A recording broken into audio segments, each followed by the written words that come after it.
And welcome to the New South Wales Community of Practice webinar series. And my name is Louisa Mamouney, and our webinar today is on picking the right policy tool for the job.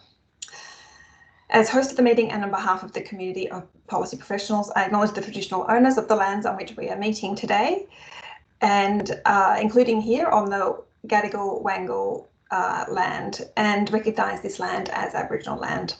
I pay respect to elders past, present and emerging, and wanted to pass on a warm welcome to any Aboriginal people who may be joining us today.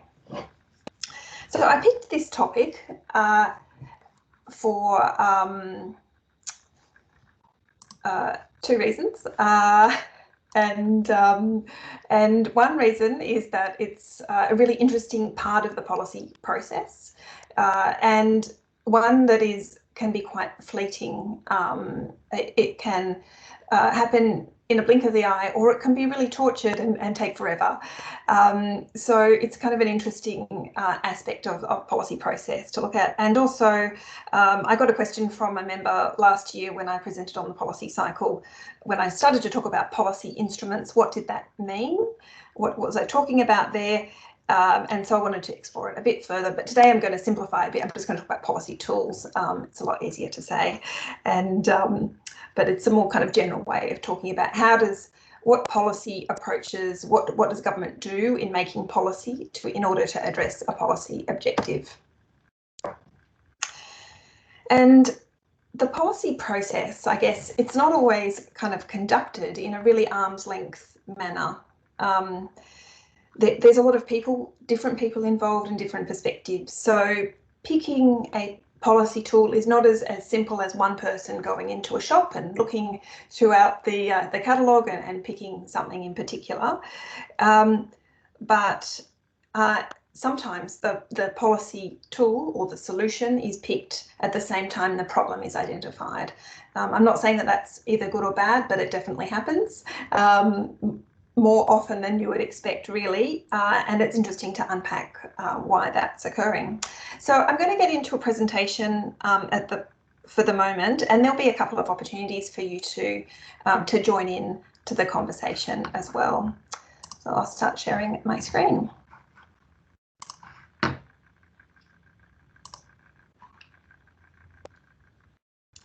Hopefully you can see that. So let's get into it.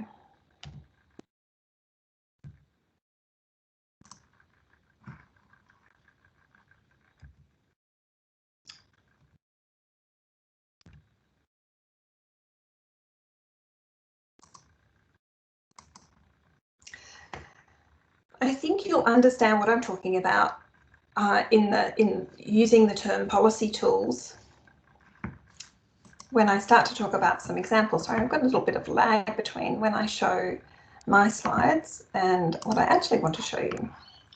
So I'm just going to try again.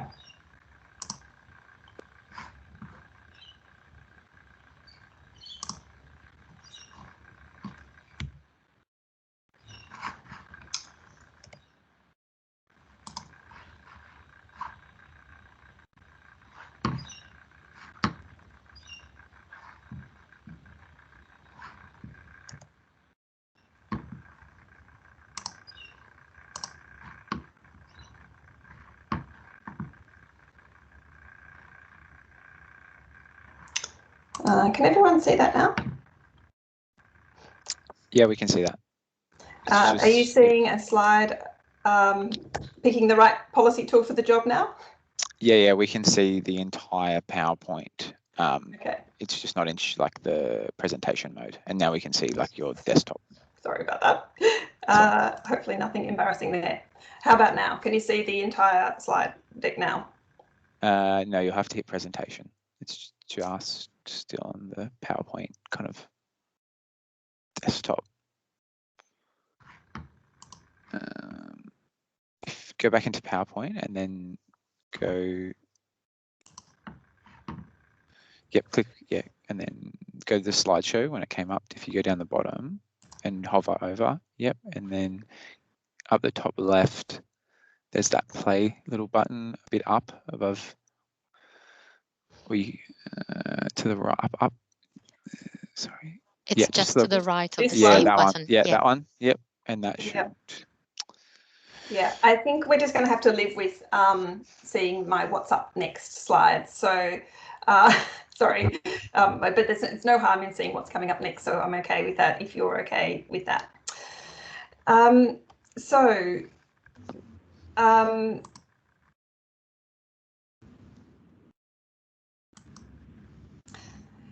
Picking the right policy tool can involve a suite of different things to look at. So I think, as I said, you'll understand a lot more clearly if I give some examples.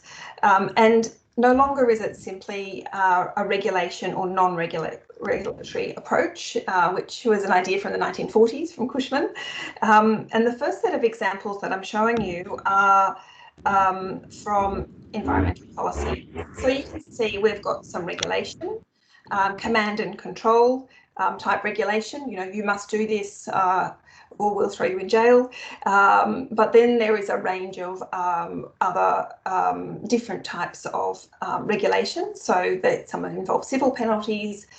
We also have things like bans, which are a fairly kind of extreme form of regulation. You know, this type of activity is banned in New South Wales, has been a type of policy that has been enacted in the past. It's not very common. And then regulation can also impose a whole lot of process or set up systems. And we'll talk about more of those examples as we go through. And I'll just touch on some of these because I am going to get into them a bit more detail. But, you know, there's education, governance, often kind of setting up an organisation or defining an organisation or even person's role. There are guidelines, which you'll probably be familiar with, lots of guidelines that say, you know, you should do things in this way, but they don't have a legislative basis.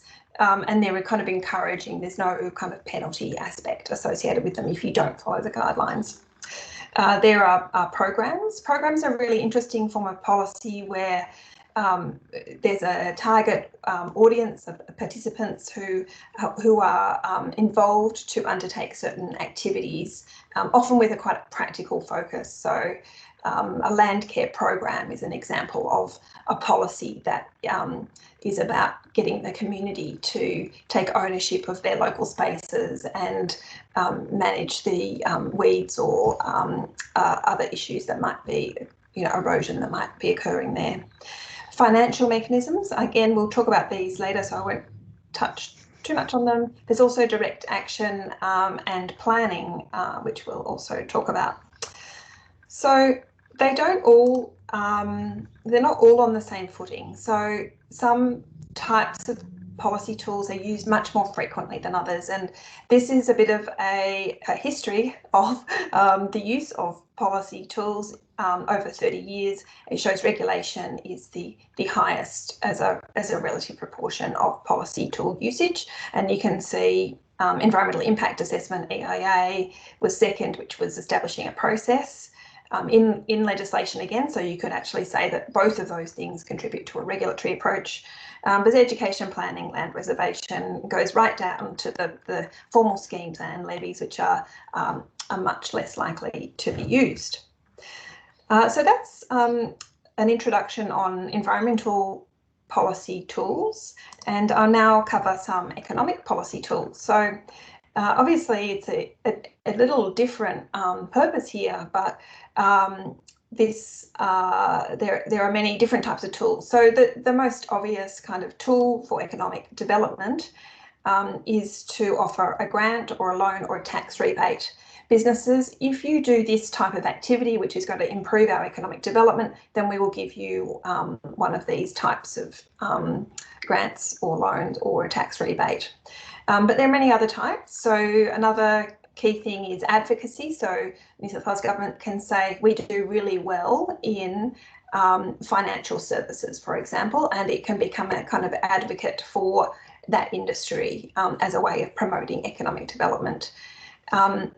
Free trade missions, or trade missions and free trade agreements are a form of encouraging business growth by increasing our exports.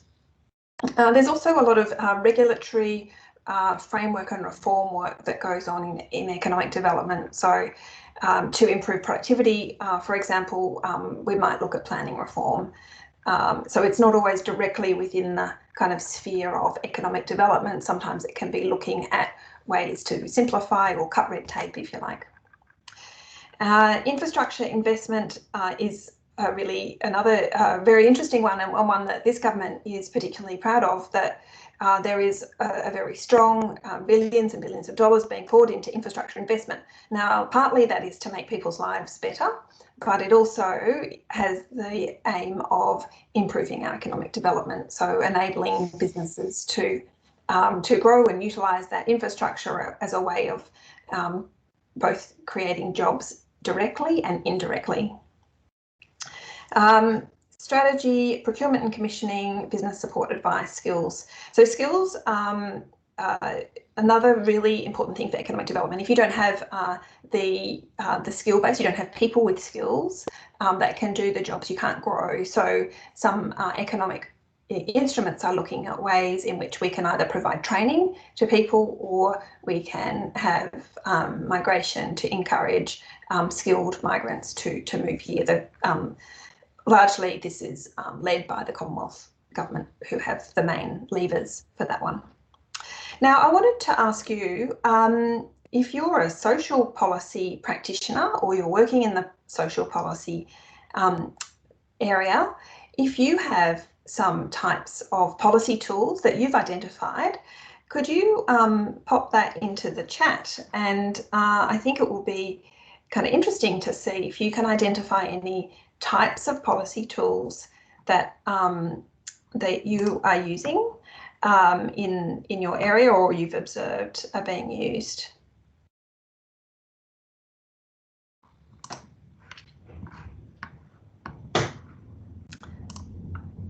And if you haven't found the chat,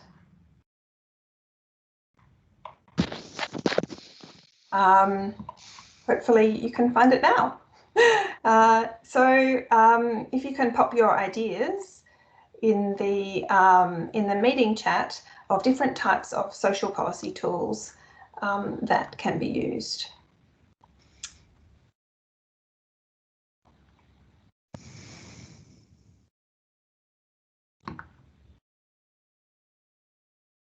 Oh, excellent. Tahida Ahmed, would you like to come on and introduce yourself and make your comment about social policy tools? Good morning, everyone. I found that quite useful. So I've just started working in the Department of Education, and it's been like almost a month now. But from what I've observed, that there's mostly been regulation. So I'm working in the early childhood education team, in the before and after school care policy team.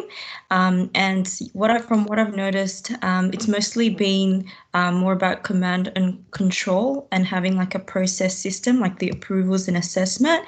But I've also been working with the strategic initiatives team, and they're coming up with initiatives to help improve the sector. And I've felt that that's more of like programs to achieve more practical outcomes for communities and families. Thank you. And that's a good point. I think there are a lot of regulations in the social policy space, and if you think of the law and order, crime aspects, the primary form of social policy is through creation of laws that have a regulatory element. So happy if people want to keep commenting on that. I'd actually love to have a list of social policy tools. So maybe that's something that we can work on together. I'll go back to my presentation now, if you can find that. Yeah, we can see that, Louisa. Okay, great. Yep.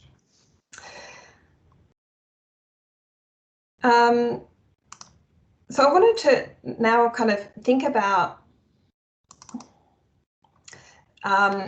the selection of policy tools in the context of the policy cycle.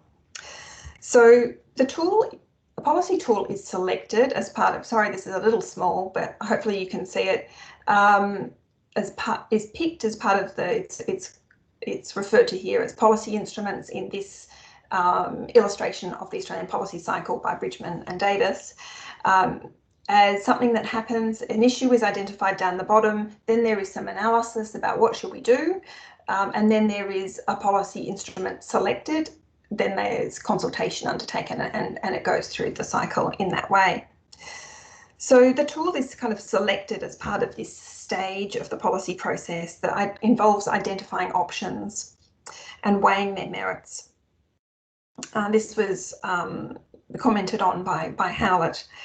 Selecting the most appropriate instrument to address a problem is a really important step in the policy design, as the tool is the mechanism through which the outcomes are achieved, as noted by Althaus. So it's very important, and it's the thing on which we are basing the expectation of change that we are trying to impact. And Althaus actually puts a lot of emphasis on this. She says the choice of policy instrument really matters. The right policy instrument will be efficient. It will be equitable. It will be workable, and it will be suitable. You know, really don't stuff up. This is what she's saying.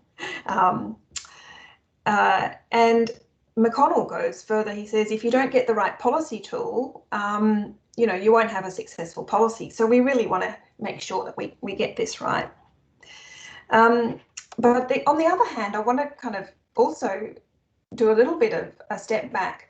The choices that are made by policymakers in picking a policy tool are really restricted by a range of things. So they'll be restricted by previous choices. They'll be restricted by common ideas at the time. So there could be fads, or it could be, you know, more substantial ideological or cultural factors that mean some types of policy tools are really off the table, or there is a path dependency towards picking other types of tools. So policymakers are responding to a host of social, political, economic, administrative concerns when picking a particular technique, as said, noted by Howlett. The other thing that's really critical is that we have to consider the way a problem is framed. So the framing of the problem itself can create an expectation for the way that the problem is dealt with. And we also need to think about political ideology and disciplinary preferences when we think about social policy, particularly when we're talking about crime. The most obvious thing to do is to regulate for crime, so to stop crime. So there's quite a strong dependency on those particular tools because of that disciplinary preference. The other thing to think about is that the tool has to be acceptable to the interest groups, has to be acceptable to government, has to be acceptable to stakeholders, has to really be acceptable to the regulated or the impacted community. So, for example, in the environment area, the environment movement tends to support regulation, and it also supports land reservation through the establishment of national parks. But they're a bit uncertain about market-based schemes because it's based on quite different market-based schemes are based on different ideology to the environment movement. Farmers will support incentives, education programs because they don't impact so much on private property rights and don't have a kind of blanket application across all areas. So there's kind of two examples of how stakeholders matter in the selection of a policy tool.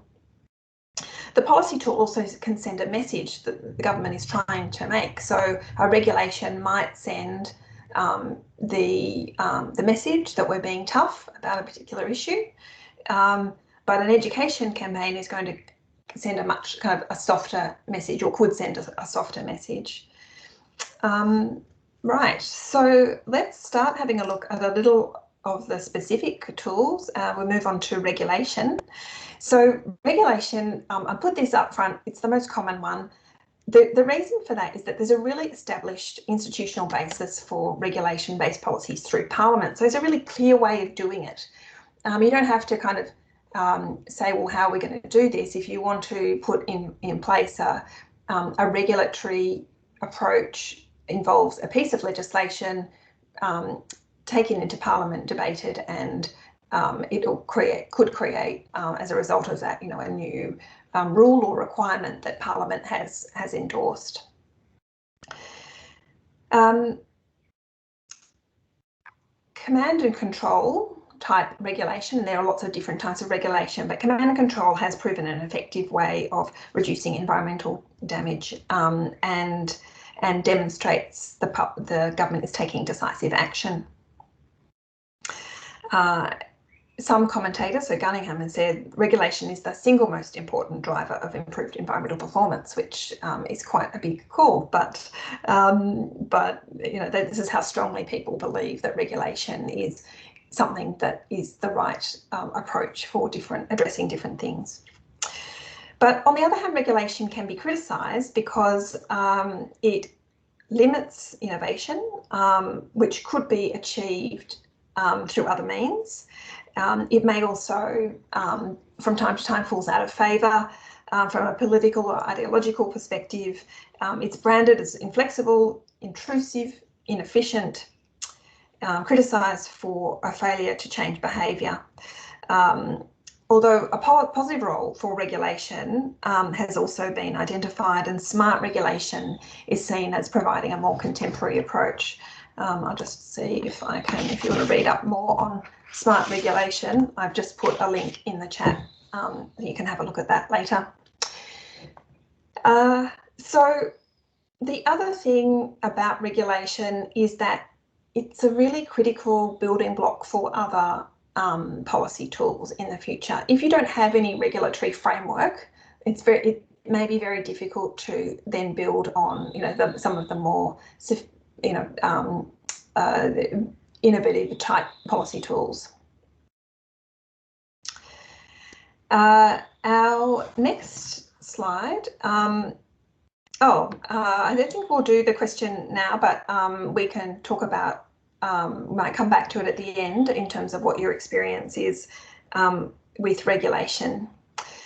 Direct action is the next one I want to talk about. So direct action is when government is doing something itself. It's managing its resources, so it's directing funding, it's purchasing something, it may be using its land for a particular purpose, it may be using its staff, it may be using infrastructure, and perhaps you may have been involved in direct action. You actually may be the policy tool yourself. I don't know whether you've ever had that experience. So that's a pretty funny one to think about. So there is the reason I've got those photographs there is the first one is the establishment of a new national park. So Crown land turned into a national park. That's achieving biodiversity outcomes. Land can also be used for social housing, which is the second photo, and defence spending can be turned into the purchase of airplanes, which then can be deployed for different purposes. So it could be, if those of you who can remember this, but the Australian government went to East Timor and they took a lot of defence personnel to help with the implementation of their policy initiative, which was to help East Timor transition to independence. So that's another kind of example of government using its own resources to achieve a policy objective. But it has a high cost, definitely. It can be resource intensive, and there are risks. There are actually higher risks often for direct action compared to some of the more arm's length policy types, because government is putting its own funding, staffing, maybe getting into types of activities in displacing the private sector, or things that end up being a lot more kind of complex, or it may have unintended consequences as well. So there is a good reason to be cautious about direct action, but it is in some ways a simple kind of approach. Government wants something done, it has a policy to do something, okay, let's go and get it done.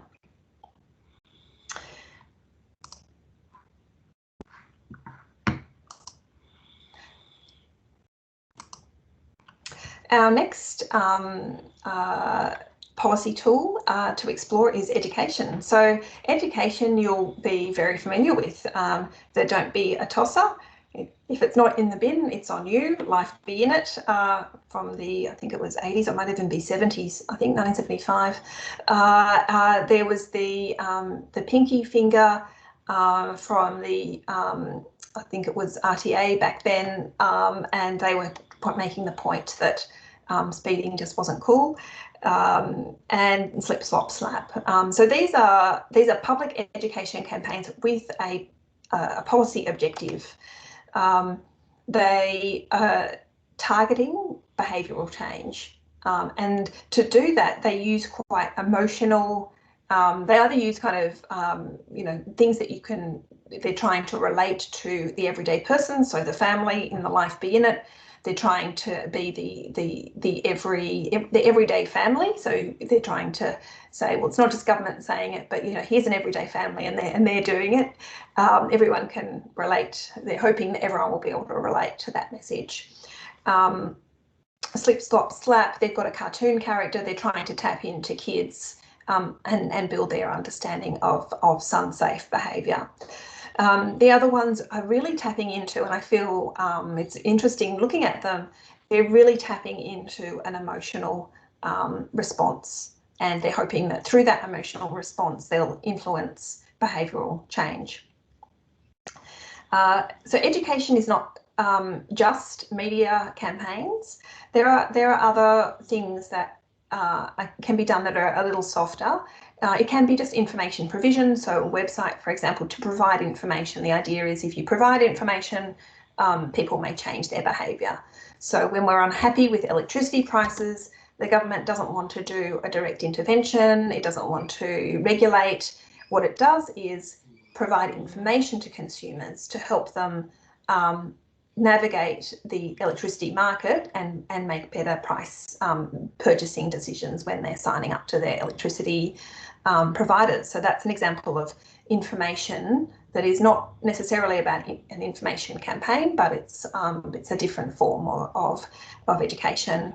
Even the release of research findings can be a form of policy. Often it may reflect a decision not to do something immediately, not to take immediate action, which is also a policy tool in itself. I haven't put that one in there, but the decision to do nothing is also a policy decision.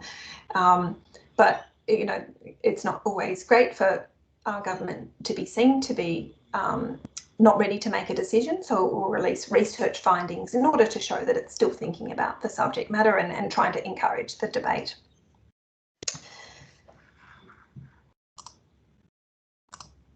Our next one are financial tools and market-based instruments. So I'll put these in there because they're kind of they're curious, but they're not used a lot, and there's a few reasons why. Levies and taxes obviously can be immensely unpopular. You'll remember the issues around the carbon tax, and really it's the word tax. No one likes the idea of being taxed more. Sometimes if you use the word levy, people might feel a little bit more comfortable, but where it does work is where it's acceptable if the money is being collected for a very good purpose, or where the activity which is being levied is agreed that is a negative activity and should be phased out. So essentially, I don't think it's called a levy, but essentially the levy on cigarettes and tobacco is a form of a negative market-based instrument which has public acceptance. There can also be positive financial incentives, so the active kids or creative kids grants that you might get financial incentives, the recent $25 vouchers times 4 to get you out and about and visiting restaurants again. That's a positive financial incentive for you to undertake an activity. There's also some more complex kind of scheme type arrangements, so auctions and reverse auctions. If we want the market, if we want, say, the specific example is landholders who might be thinking about managing their land for conservation, but just need a bit of a push along, you can say to them, look, if you know, tell us your best offer for managing your land for conservation, and then you can compare those across a range of different scenarios and pick the ones that are most cost efficient for government. So that was used quite a lot in the 90s, and I think might still be used in Victoria for achieving some environmental outcomes. And this tiny little picture down the bottom of the Hunter Salinity Trading Scheme was one of our very first market-based instruments, where the salinity in the Hunter was too high, caused by coal mines. It was having a negative impact on farming in the region, and the government introduced a market-based instrument to essentially engage market forces to with the objective of minimising and managing the amount of salinity going into the Hunter River. Next up, we have plans, targets and strategies. So these are often the ones that when you think of a policy, you often think of something written down and you know, there it is, you know, there's our policy, and that they may have a geographic element, which is what I've called here plans, or they could set out in time, this is our plan for doing something. So they're perceived as transparent and consultative. They demonstrate good process. They can involve a geographic element, which people like. People like to look at a map and go, oh yes, it affects there or not there, or this is how it's going to play out in different parts of this area. So a lot of the planning system uses these geographic plans to explain its intent for policy. Targets are, I've put this in this kind of this category because they are a future plan planning type tool. It's planning with a time element. Often targets have really become more popular in probably the last 15 years in New South Wales. We didn't do a lot of targets before then. They focus attention on the issue. So you get a headline, you know, New South Wales government releases its target for something. And they communicate a goal and a willingness to be held accountable. They can be difficult to get right in terms of, you know, do you make a soft target, a target that's easy to achieve, or do you make an aspirational target? And when you're involved in setting a target, often that is the kind of debate that you'll need to have. And strategies, I saw someone mention strategies before. So strategies are really like a bit of all of the above, or a bit of a pick and mix. What are the different things that we can put together in our policy tools in order to achieve an outcome? And so they're often used to communicate government's policy intent. They can be quick and easy to produce. You know, you can put a bunch of seasoned policy practitioners in a room and say, go write a strategy about this. So, you know, if government wants a solution quickly, a strategy can be something that can be developed. It can go a little too far, and this was a while ago, but when Bob Carr was the Premier, he announced, told his staff that he didn't want any more strategies. No one was allowed to talk about strategies anymore. We were allowed to talk about action plans, but not strategies. So people can have a feeling that they are overdone, I guess. In terms of timing, you can't necessarily end up with a target straight away, or go straight into this. So there's a kind of a timing issue in terms of, I guess, a first phase or a development phase.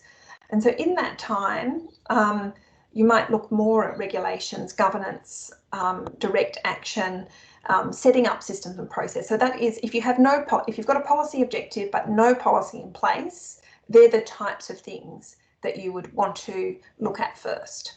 If you've got those things in place already and largely, they're kind of working, it then becomes, how do we nuance those? How do we fill the gaps that have arisen, or how do we get people to change their behaviour? So look at education, look at programs and incentives to try and finesse the outcomes that are being achieved by those building blocks in the first phase. Then the third phase becomes even more, okay, we've done our homework, we've got our building blocks, we've filled in the gaps with our cement, if you like. I'm getting very into this analogy about tools, but it's still not quite reaching where we want to go. And so actually we might need to finesse where we're going, or we need to, because it's now a complex system, we've got our regulations, we've got governance, we've got bodies in place doing certain things, running certain processes, but people can't see where the government is trying to go to. A strategy might be a good option or a target to focus attention on the issue. At that stage, there'll be a lot more reliance on the market or on businesses or people doing the work of government, rather than government necessarily coming out and saying, we're going to have a new regulation, it's going to do this. We've kind of internalised or normalised the policy goal. But if you're in the situation looking at which policy tool to pick, here are some questions for you. So we might look at what kinds of policy tools are used in other jurisdictions, and most importantly, do they work well, and can we relate it to our jurisdiction? You can also look at similar policy problems in your own jurisdiction and whether they can be adapted for this particular issue. We can also be quite direct, like, the simplest tool is often the best tool. So what is the nature of the problem and how do we fix that particular problem? Resources and cost benefit analysis will be important to work out, even without doing necessarily a big study on cost benefit and ratio or analysis, is the level of effort going into establishing this policy and implementing this policy going to impact and going to result in the benefit that we want? And is that an acceptable expenditure to have for that policy outcome? So it can be quite it needs to probably start when you're looking at this stage at quite a high level of exploration about cost benefit analysis. Resources, and that includes the capability of staff within the government to implement. It includes the capability of industry or the community to implement as well. You can look at key stakeholders and what they're expecting and think about, most probably, very critically, will the tool get supported by decision makers? And that involves thinking about their ideology or type of approach and whether or not it will work for them. So I was wondering if you could help me out, if there's any other questions that you think would be useful to ask in picking a policy tool, or any experiences that you've had of thinking about these particular issues.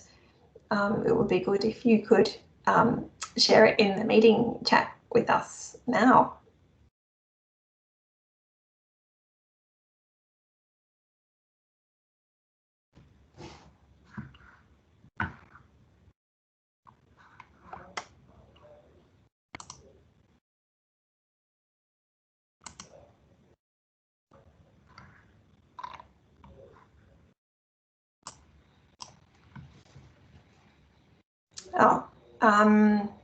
So Penelope Worthington asks, Penelope, would you like to come on and ask your question?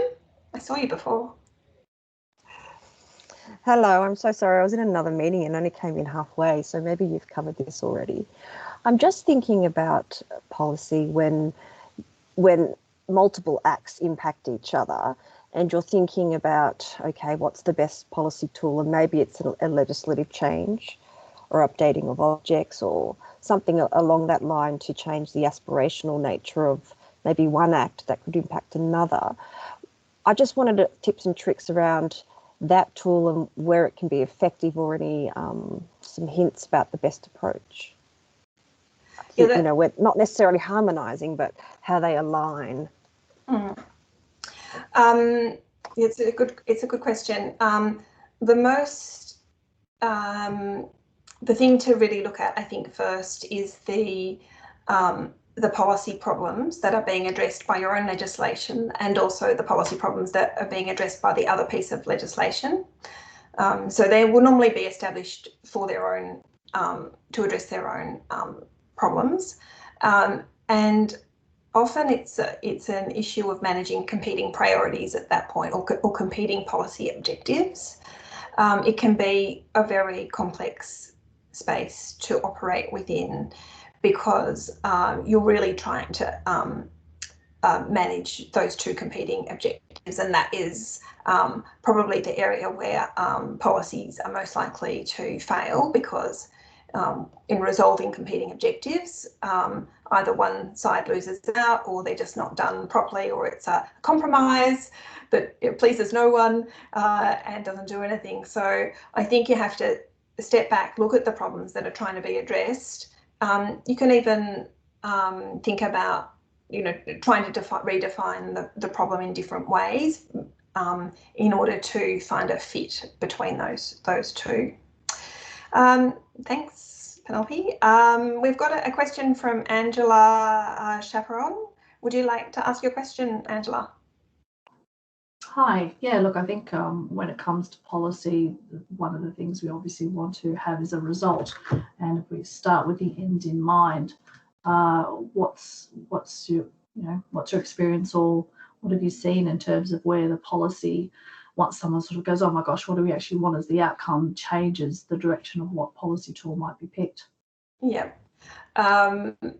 That is getting very quickly into the outcome that is expected, and when you're getting into that situation, you probably need to kind of slow the discussion down a bit. You know, what do we already have in place? How far are those policy tools reaching the policy objective already? And therefore, you know, what is the work left to be done? There's a whole, I won't get into evaluation and measurement of outcomes, because that's a whole other field altogether. In fact, there's even a community of practice on evaluation. So I won't kind of cover that, but from a policy perspective, you know, success in policy terms can be measured in different ways, and I think we'll explore that in another webinar coming up in April. We'll have one more question or thought for now. I like the question about pilots. Gabrielle, do you want to ask your question?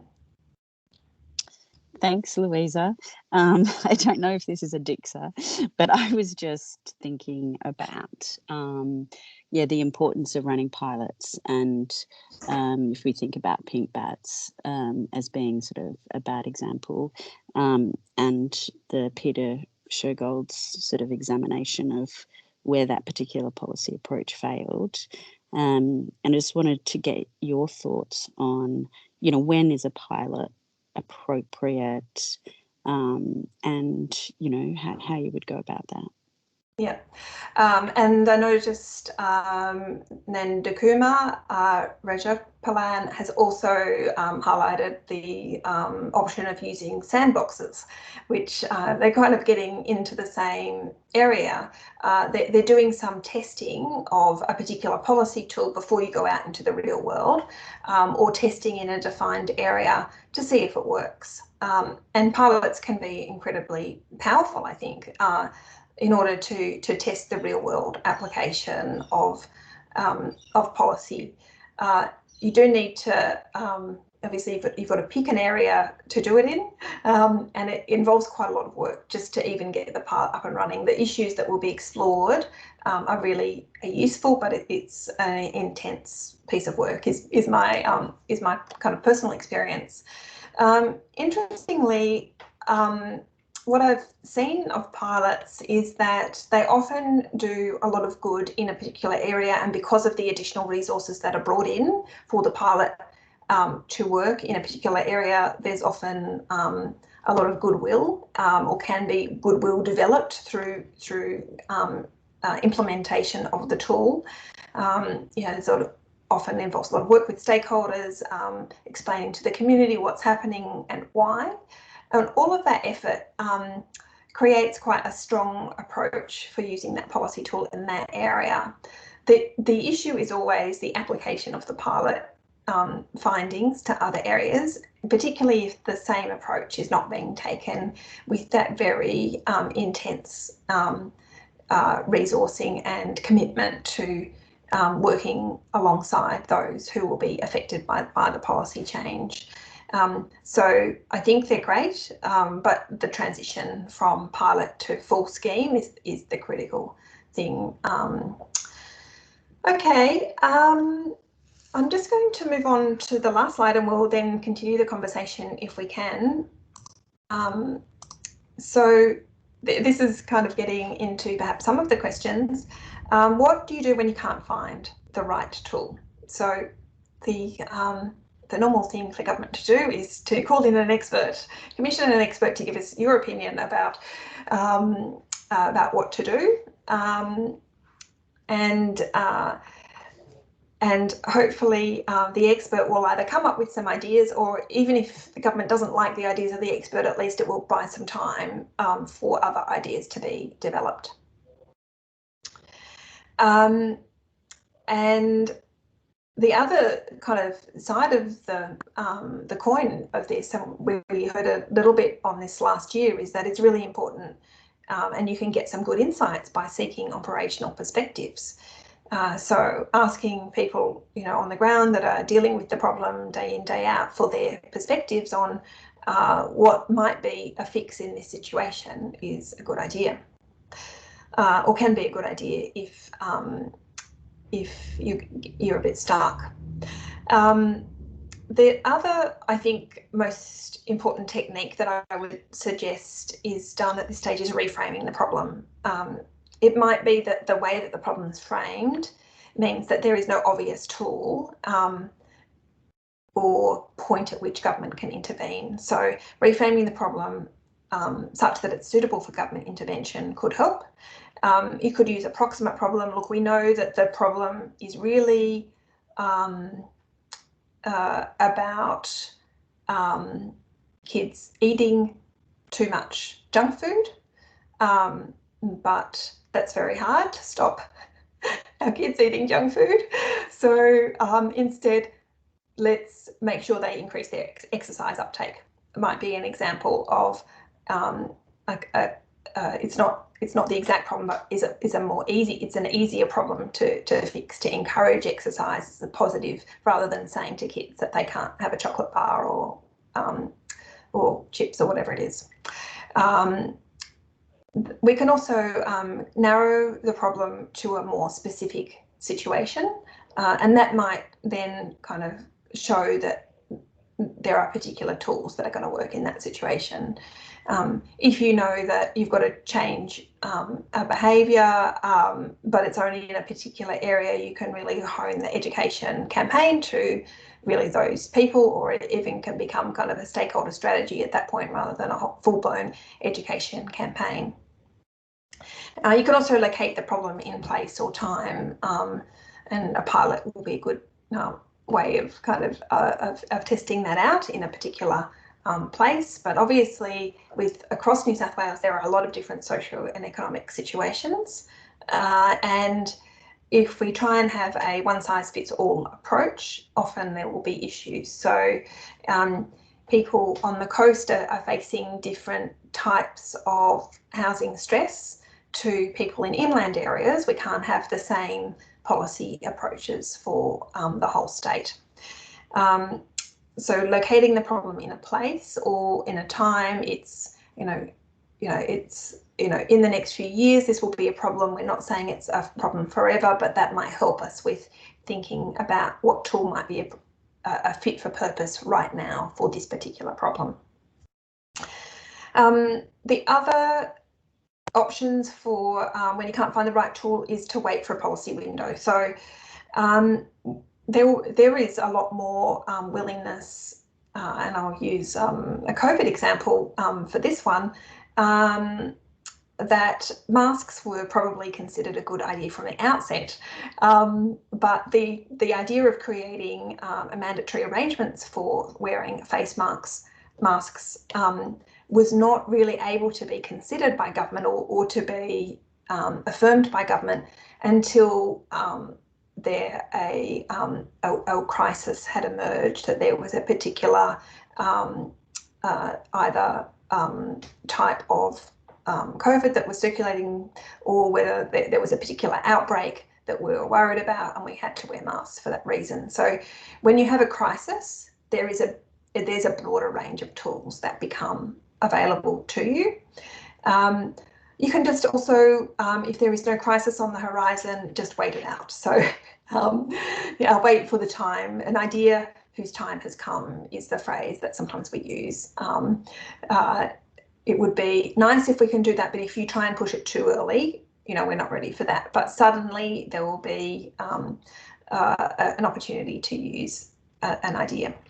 And there's also kind of the idea of a kind of tipping point. Can we wait until it's just really obvious that we need to act now? And here, this will give us more leverage, more range of options in terms of a policy tool that we can use. And then, if in doubt, develop a strategy. So I think you've probably had experiences of that.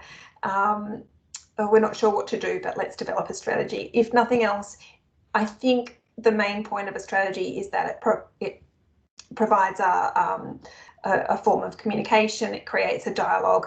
We can start thinking about the way that things are working. So, and hopefully at the end of that, you'll have a document that people can go, oh yes, the government wanted to do that, and there's their strategy to achieve it. So that's the end of my questions. I'll just turn my my PowerPoint off, and you can see me a little better, hopefully. And I wanted to see if there are any other questions in the few minutes that we've got left. Oh, we've got lots of questions.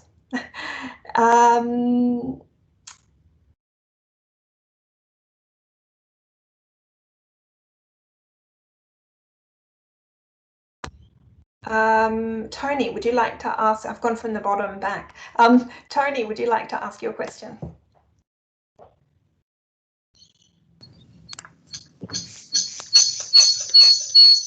Oh, some feedback there. Yeah, we can hear you and the feedback. I'm in a room with my colleagues. They'll have no, they've measured you.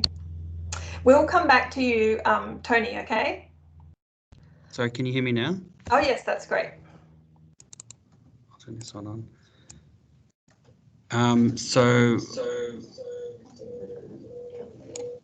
Maybe I'll say the question for you, and you can smile and nod. So you're adding to the things to consider. You don't actually know what the right tool is until after you've implemented and evaluated your policy tool. It's an interesting chicken and egg conundrum there. Look, no, you're absolutely right. You don't know. As policy professionals, there's a lot of craft and art in our role, I think. You can look at what's worked in other jurisdictions. You can look at what's worked in your own jurisdiction. You can understand the political landscape, have that kind of political nous, I guess. You can understand the needs of stakeholders, and you can look at, what is the existing kind of institutions or institutional frameworks. within our jurisdiction that will work. So I think all of those will give you a sense of whether the right tool will work, or whether the tool is the right tool for the job. But the art or the craft is in the picking. But there is no certainty really, and it's always worth thinking about the unintended consequences. So it's a really critical thing. You know, if we do this, what will happen is the question that we need to be asking ourselves, and really playing that out to see if there's anything that we need to adjust to address that. Great question. Sorry you didn't get to ask it in person. Okay, Megana Ganesh, would you like to ask your question? Yes, it's just a random one on if there's any evidence on the type of preferred approach to policy problems across the world. So, for example, in Australia, we have a very highly regulated environment, but in Europe, there may be a preference for strategies or, you know, education programs where they've had a history of regulation. Could you give us a bit more insight into that? Yes, although only from what I've kind of seen personally, I think, yeah, there is a tendency. You can see this even within Australia, that different jurisdictions have a preference for different types of policies, and the obvious one to think of that's in common understanding is WA's approach to COVID, which was shut the borders, keep everyone safe. They could do that because they're essentially quite an isolated jurisdiction, and it's a long way to get there. So that really makes sense. New South Wales, on the other hand, couldn't have that type of preferred mechanism. That wasn't going to work for our community, which is a lot more diverse and a lot more connected internationally. In terms of some other examples, the United States tends to favour market-based mechanisms. So some of the thinking about market-based mechanisms comes from the United States because they're really comfortable with the concept of markets and of the private sector doing the job that in other countries would be considered the government's job to do. I'm not sure about Europe, but I know that some parts of Europe have a very regulated approach, and I think that probably partly comes from the legal systems in Europe, which are largely based on codes, and then they instead of a common law legal system, they've got a code-based legal system. So it's not a big stretch of the imagination to then go, well, policies will be enacted by codes or particular, you know, regulations that set out requirements. We have no time for any more questions. I'm really sorry. We were starting to get into it there, and sorry for the little hiccups along the way, but I wanted to thank you for your participation. Sorry, Louise, you just muted for some reason. I can't hear you. Are you able to hear me now? No, for some reason I can't hear you. I can hear you. I can hear you fine. Oh, you're muted, Louisa. Can you hear me now? Yes, we can hear you. Yeah, we can hear you. I'll okay. keep going. Oh, there we go. Got you. Very good. So we have a great presentation coming up from Amy Brown and Mick Willing, looking at avoiding the economic impacts of COVID on the 25th of March. So I hope you're able to join us then. And we also have a great program throughout the rest of the year, but we'll be announcing that on a month-by-month basis, just to keep you on the edge of your toes. I wanted to thank Nash for his support in the background, and I look forward to seeing you all again soon. Have a great day, everyone.